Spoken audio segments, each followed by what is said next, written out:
Қыркүйекте кеш түсе оңай табылатын екі жарық жұлдыз Арктур мен Альтаир.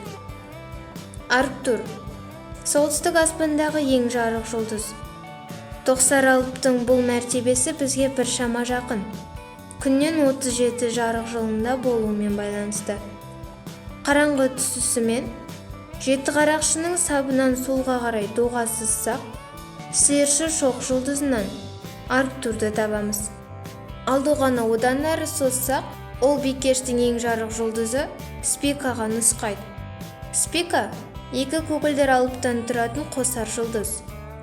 Арктурдың қызық ерекшелігі, ол басқа жұлдыздармен салыстырғанда біздің күн жүйесіне қатысты өте жылдам қозғалады.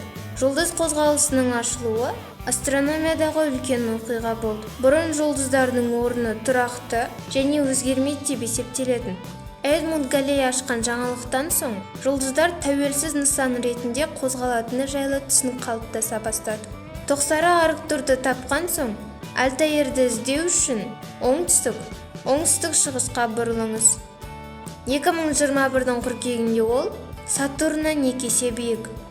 Бүркіттің ең жарық жұлдызы Альтаир Аққудың Денебі мен Лираның Вегасымен бірге жазғыш бұрышты құрайтынын білеміз. Альтаир өте жарық ақ жұлдыз. Оның түсін Арктур мен Қызыл Антариспен салыстырыңыз.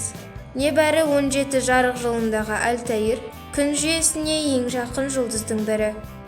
Альтаирдің ғажап сипаты тез айналатыны сонша, бел ортасы жалпайып кеткен. Өте жақын болғандықтан астрономдар осы жылдам ұршықтың сопақ пішінін тікелей көрді. Сонымен қыркүйек аспанынан Альтаир мен Арктурды іздеңіз. Бізге жақын екі жарық жұлдыз да өзінше шапшаң.